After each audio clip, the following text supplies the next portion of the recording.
Hola, ¿cómo están?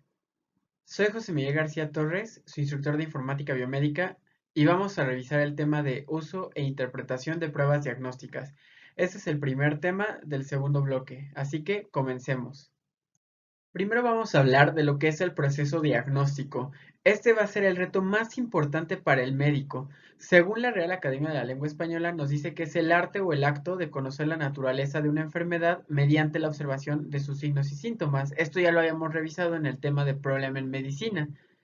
Ahora, el diccionario Merriam-Webster nos dice que es una decisión o opinión resultante de un examen o una investigación. Entonces, si se dan cuenta, nosotros ya veíamos en el tema ya habíamos visto en el tema de problema en medicina cómo nosotros podemos observar ciertos signos y síntomas y después podemos identificar el problema del paciente con el motivo de consulta, con lo que nos relata el paciente y ya después nosotros podemos elaborar una historia clínica y podemos establecer nuestras hipótesis diagnósticas. Y entonces después, ¿qué es lo que tendríamos que hacer? La contrastación de estas hipótesis, ajá, la contrastación de nuestros diagnósticos y aquí es donde nosotros podríamos utilizar nuestras pruebas diagnósticas, ¿sale? ¿Qué es una prueba diagnóstica? Es un proceso para determinar la presencia de alguna condición médica que yo no pueda observar de manera directa.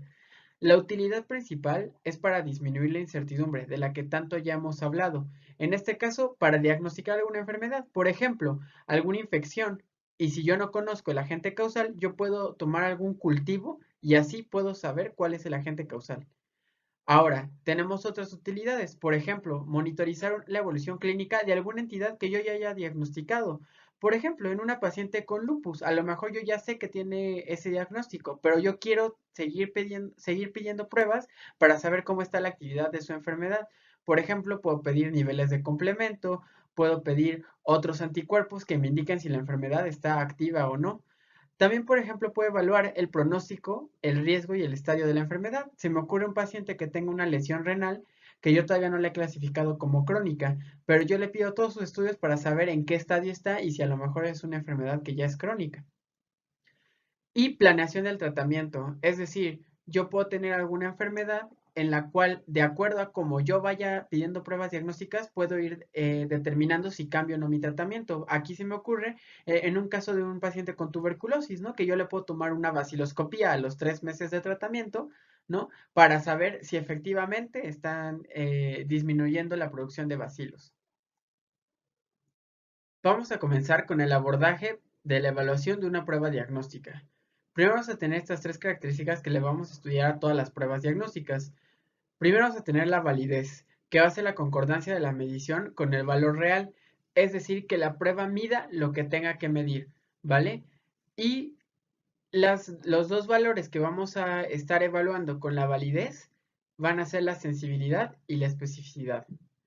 Ahora, la reproductividad va a ser la capacidad de arrojar los mismos resultados cuando se repite la aplicación en condiciones similares, es decir, una persona que está enferma, ¿no? Y que tú le vuelves a hacer la misma prueba diagnóstica, en teoría te tendría que volver a dar el mismo resultado. Y este va a tener que ver con la variabilidad biológica, con la prueba en sí y con nuestras características como observadores. Y finalmente la seguridad de la prueba, que es la precisión para predecir la presencia o la ausencia de la enfermedad. Y nosotros cuando evaluamos la seguridad, nos estaremos hablando de los valores predictivos, tanto el positivo como el negativo. Ahora, el estándar de oro le vamos a llamar a aquella prueba que nos va a decir la verdad, nos va a identificar la presencia o la ausencia de la enfermedad. Nosotros la vamos a utilizar para hacer el diagnóstico de nuestra enfermedad, pero también la vamos a utilizar para tomarla de referencia cuando nosotros tenemos otras pruebas y queremos evaluar qué tan eficaces son o cuál es su desempeño como pruebas diagnósticas. Algunas veces nosotros podemos tener ausencia de algún estándar y, por ejemplo, aquí podemos tener alguna construcción o criterios diagnósticos. Ajá, por ejemplo, algunas enfermedades reumatológicas son de este estilo o, bueno, la psiquiatría, que es un constructo de diferentes criterios para diagnosticar alguna enfermedad. Y algunas veces podemos tener estándares imperfectos en las cuales nosotros podemos tener combinaciones de pruebas y tendremos que evaluar la evolución clínica de la enfermedad. Ahora, hablemos de la tabla 2x2. Cuando nosotros evaluamos una prueba diagnóstica, como ya les había dicho, siempre la vamos a comparar con el estándar de oro. Entonces vamos a construir esta tabla de 2 por 2, que es muy sencilla. Si se dan cuenta, en la primera fila vamos a poner el estándar de oro y en la primera columna lo vamos a comparar con la prueba diagnóstica que estemos evaluando. En este caso, la prueba diagnóstica va a tener dos posibles resultados, que sea positiva o que sea negativa. Y el estándar de oro nos va a determinar si la persona está enferma o si la persona está sana. Ajá. Ahora, nosotros vamos a tener aquí el total de enfermos, el total de sanos, el total de personas que tuvieron la prueba positiva y el total de personas que tuvieron la prueba negativa. Ahora, vamos a ponerles nombres a nuestras personas que vamos a ir colocando en nuestra tabla de 2 por 2. Si las personas que tuvieron su prueba positiva estuvieron realmente enfermas, pues nosotros estamos hablando que son positivas y fue verdadero el resultado, entonces son verdaderos positivos. Cuando la persona obtuvo su prueba positiva, pero en realidad es una persona sana, entonces fue positivo, pero es falso ese resultado. Cuando nosotros eh, tenemos el resultado de una prueba que fue negativo y la persona estaba enferma, es decir, fue negativo, pero fue falso ese resultado. Y cuando nosotros tenemos una prueba negativa en una persona que verdaderamente estaba sana, pues es un verdadero negativo. Entonces así los vamos a tener, nuestros verdaderos positivos, nuestros falsos positivos, nuestros verdaderos negativos y nuestros falsos negativos. Ahora, con ayuda de nuestra tabla 2 por 2, nosotros vamos a calcular estas cuatro medidas de las que ya les había hablado. La sensibilidad y la especificidad, que nos van a hablar de la validez, y los valores predictivos positivo y negativo, que nos van a hablar de la seguridad de la prueba. Entonces, primero quiero que les quede claro que la sensibilidad y la especificidad van a ser características de la prueba y nos van a describir a la prueba diagnóstica, qué tan sensible y qué tan específica es esta prueba diagnóstica. Para ello vamos a hacer un cálculo vertical. Ajá. En la sensibilidad y la especificidad lo que nos va a interesar es este cálculo vertical. Entonces, ¿qué va a ser la sensibilidad? La sensibilidad es la probabilidad de que la prueba sea positiva dado que la persona esté enferma. Es decir, es la capacidad de mi prueba para detectar a mis personas enfermas, a mis verdaderos positivos, ¿sale? Entonces, ¿cómo lo vamos a calcular? Lo vamos a calcular haciendo la división de mis verdaderos positivos entre la suma de mi total de enfermos. Si se dan cuenta, mi total de enfermos es esta de aquí. Ajá. Entonces son los verdaderos positivos entre la suma de mis verdaderos positivos más mis falsos negativos. Toda esta población está enferma. Ahora, la especificidad va a ser la probabilidad de que la prueba sea negativa dado que la persona esté sana. Es decir, es la capacidad de mi prueba para reconocer a los verdaderos negativos, a mis personas sanas. ¿Cómo vamos a hacer el cálculo? Vamos a dividir los verdaderos negativos entre todas las personas que están sanas, es decir, incluyendo los falsos positivos y los verdaderos negativos. Ahora, para calcular los valores predictivos positivo y negativo, que en este caso nos van a hablar de la seguridad de una prueba, aquí quiero que les quede claro que estos no nos van a describir como tal a la prueba.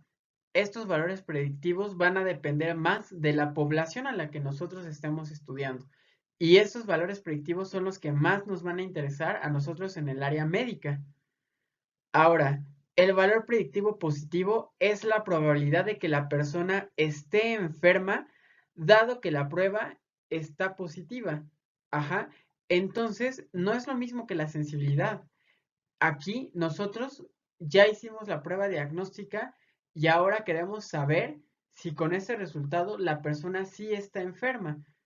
Ahora, ¿cómo vamos a hacer? Este cálculo va a ser horizontal. Ajá. Es decir, nos vamos a basar en esta fila, en estas filas.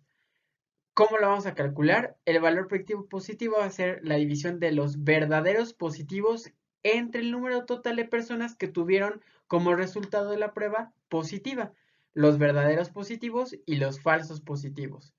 Horizontal, ¿sale? Y el valor predictivo negativo justamente va a ser la probabilidad de que la persona esté sana si la prueba ya salió negativa.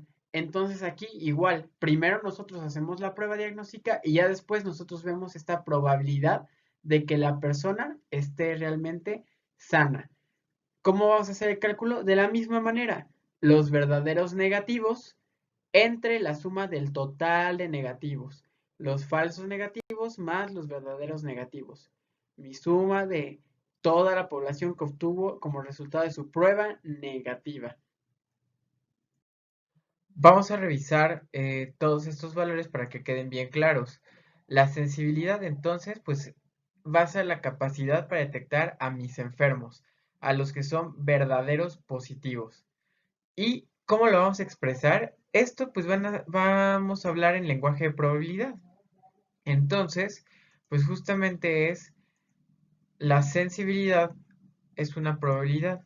A esto nosotros le vamos a llamar probabilidades condicionales. Entonces, la sensibilidad es la probabilidad de que mi prueba salga positiva, dado que o solo si mi paciente tiene la enfermedad. Ajá. Y nosotros esto, ¿cómo lo podemos interpretar? Así tal cual, la probabilidad de que salga positiva.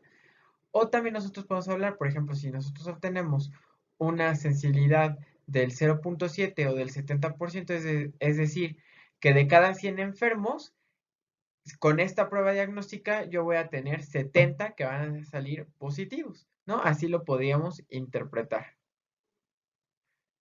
Y recordar que, bueno, el cálculo es vertical. Ajá, mis verdaderos positivos entre el total de mis enfermos. Es lo que me va a interesar en la sensibilidad.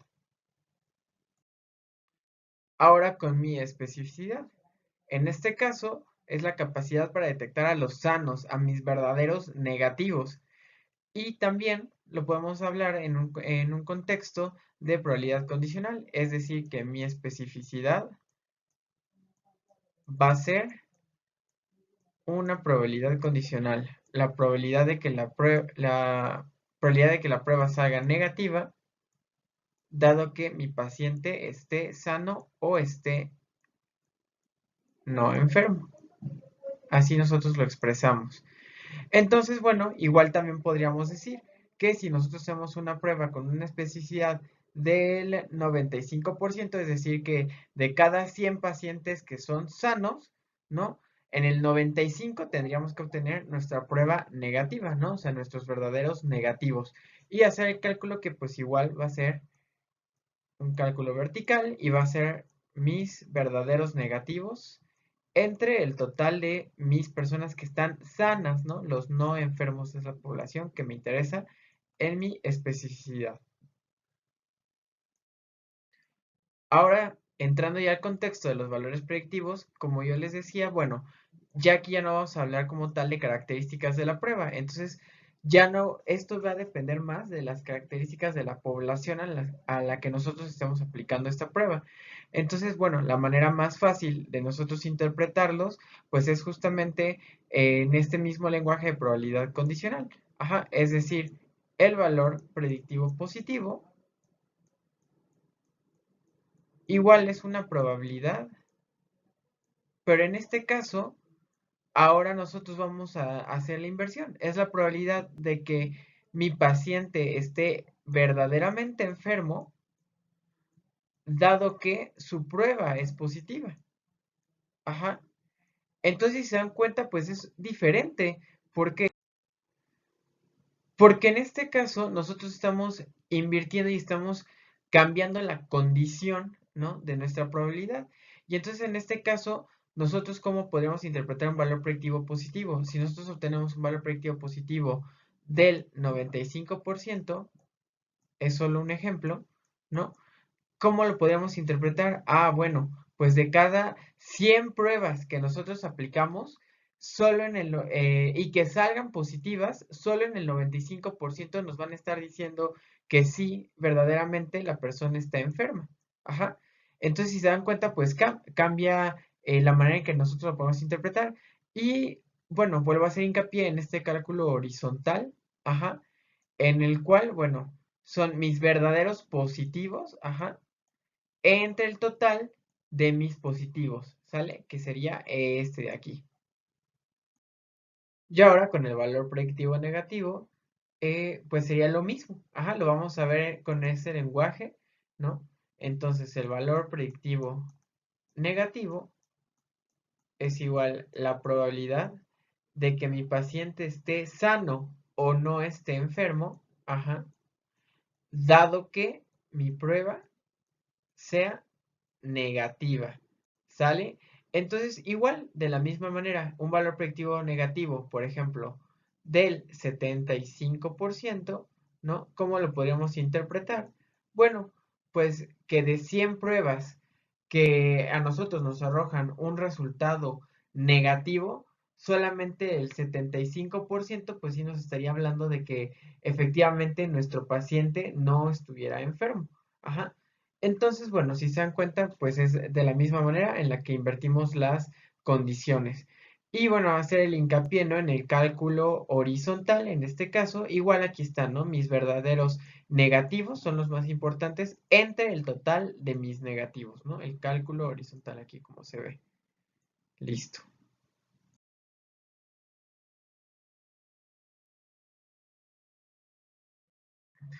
Ahora, nosotros cómo vamos a determinar que una prueba diagnóstica es positiva y es negativa. En este caso, pues podemos hablar de puntos de corte, ¿no? Por ejemplo, en valores de glucosa, ¿no? En que nosotros podemos hablar que lo normal sería entre 75 y 100 miligramos por decilitro en sangre.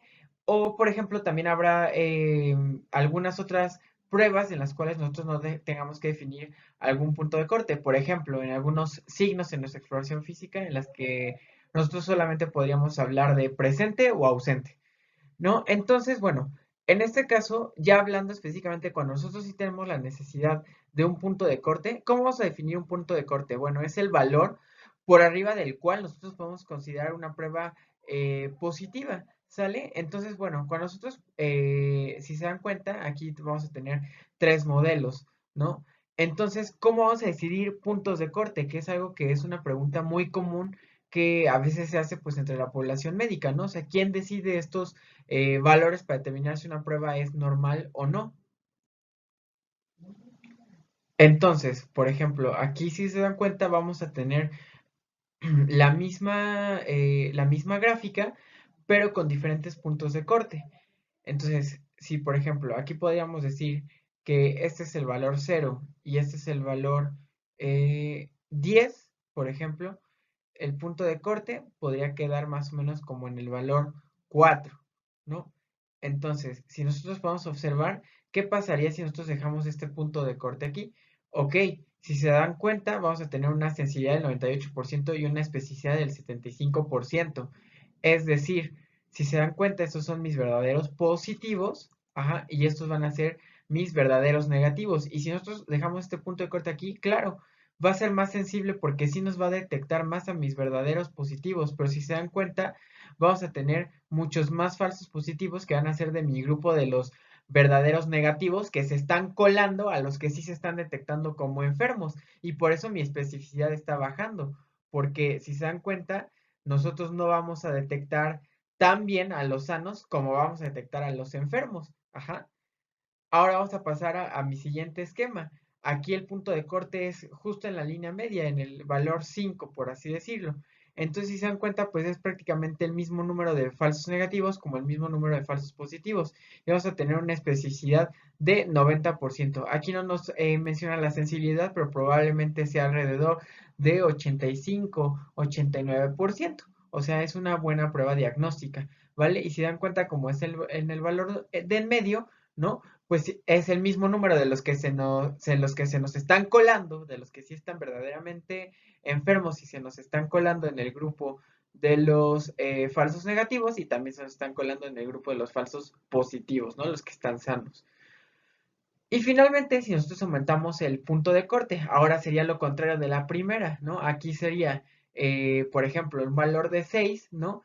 ¿Qué estaría pasando? Ah, bueno, pues entonces tenemos una prueba más específica, me está reconociendo más a mis verdaderos negativos, son mis sanos, ajá. Pero, ¿qué está pasando? Ah, bueno, pues como yo estoy aumentando este valor, pues se me están escapando estos que sí están enfermos y son mis falsos negativos. Entonces, mi sensibilidad no va a ser tan buena, no me va a estar reconociendo como tal a todas mis personas que están enfermas. Ajá, entonces por eso vamos a tener el valor de sensibilidad de 80% y especificidad de 95%. Ok, ya para que queden bien claros esos conceptos, solo me gustaría recapitular un poco. Sensibilidad y especificidad van a ser características de la prueba diagnóstica. Ajá, y nos van a estar hablando de la validez de la prueba diagnóstica. Valores predictivos positivo y negativo nos van a hablar de la seguridad de la prueba diagnóstica y ya no van a ser características de la prueba. Más bien nos van a estar describiendo más a nuestra población de enfermos y de personas sanas. Entonces, sensibilidad probabilidad de que la prueba sea positiva, dado que mi paciente esté enfermo, y la especificidad es la probabilidad de que la prueba sea negativa, dado que mi paciente esté sano. Ahora, valor predictivo positivo es la probabilidad de que mi paciente esté enfermo si mi prueba ya salió positiva. Y valor predictivo negativo es mi probabilidad de que mi paciente esté sano, dado que mi prueba salió negativa. Entonces, acuérdense, valores predictivos tienen más relevancia clínica. Ajá. Ahora, finalmente me gustaría mencionarles que el valor predictivo positivo va a depender de la especificidad y el valor predictivo negativo va a depender de la sensibilidad. Entonces, si nosotros tenemos algunos valores en algunas pruebas, valores de sensibilidad aumentados, lo más probable es que nuestro valor de predictivo negativo también esté aumentado. Y en el caso de que tengamos pruebas con especificidad aumentada, lo más probable es que también aumente nuestro valor predictivo positivo, ¿vale? Aunque esto, acuérdense que no siempre se va a cumplir. ¿Por qué? Porque también vamos a estar hablando de que va a depender de nuestra población.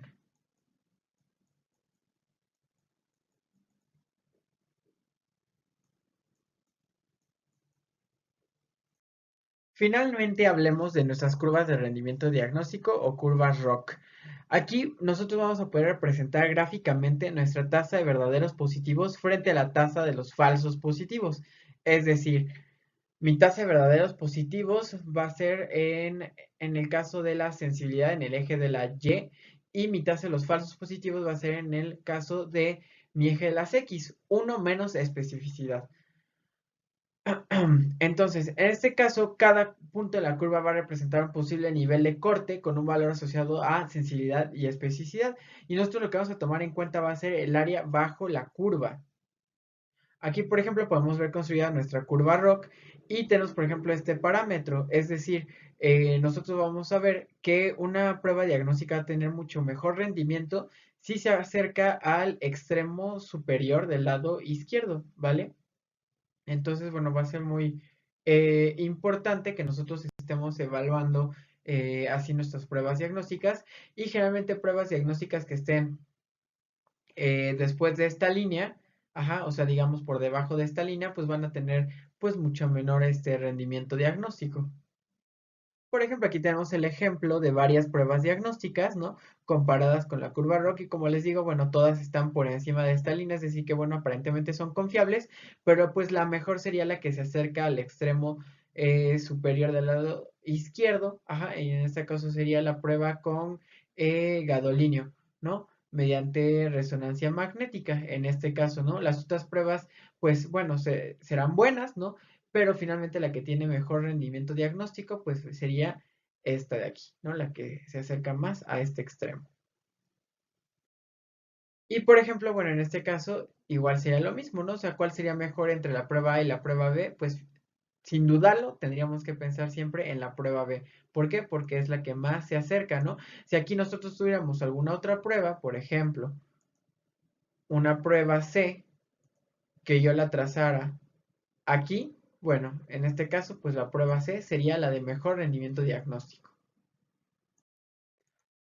Bueno, y finalmente vamos a tener nosotros aquí nuestra razón de verosimilitud, que va a ser otra herramienta que nos va a ayudar para evaluar a las pruebas diagnósticas. Esta la vamos a construir con sensibilidad y con especificidad.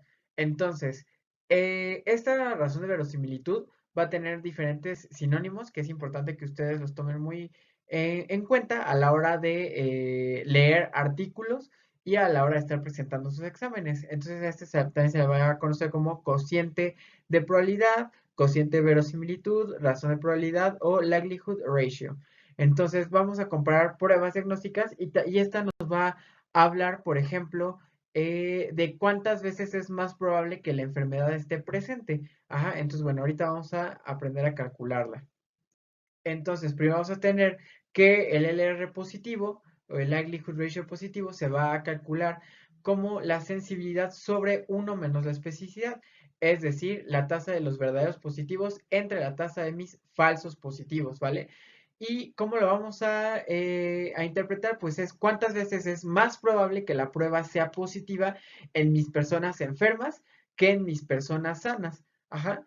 Ahora, el likelihood ratio negativo se va a calcular con mi 1 menos sensibilidad sobre mi especificidad, es decir, mi tasa de los falsos negativos sobre mi tasa de los verdaderos negativos. ¿Y cómo lo vamos a interpretar? Pues cuántas veces es más probable que la prueba sea negativa en los enfermos que en los sanos. Si dan cuenta, por la naturaleza de la interpretación de estos resultados, pues es normal que mi likelihood ratio positivo salgan valores muy altos, que ahorita vamos a ver cómo se interpretan, y en mi likelihood ratio negativo, pues salgan valores incluso menos, bueno, que sean menores a 1. Y bueno, pues aquí tenemos una tabla con los diferentes valores que podemos obtener del likelihood ratio, tanto positivo y negativo. Y por ejemplo, bueno, lo más importante es que si tenemos el likelihood ratio positivo mayor a 10 y el negativo menor a 0.1, pues generalmente nos habla de una prueba diagnóstica importante y cuyos resultados son concluyentes, es decir, que tenga un mejor rendimiento diagnóstico, ¿no? Es importante, bueno, que vean estos valores, aunque bueno, lo más importante que a mí me interesaría que ustedes aprendan, pues son estos valores, ¿no?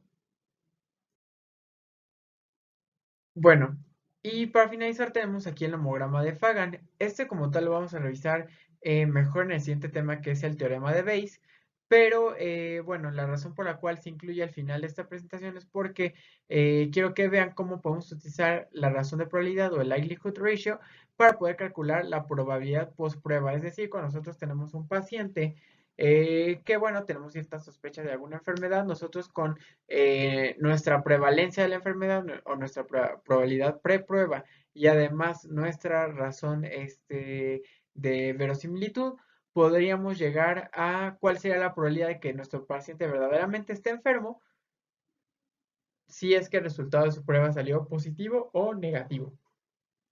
Entonces, bueno, en conclusión, pues con eso de mi parte sería todo. Las pruebas diagnósticas pues son muy importantes en el área médica, en muchas otras áreas y bueno, pues les va a servir muchísimo. Lean muy bien, comprendan bien las fórmulas y esto, bueno, cuando ustedes lean artículos posteriormente, pues les va a ayudar mucho a poder entender, ¿no? Cuáles son los métodos.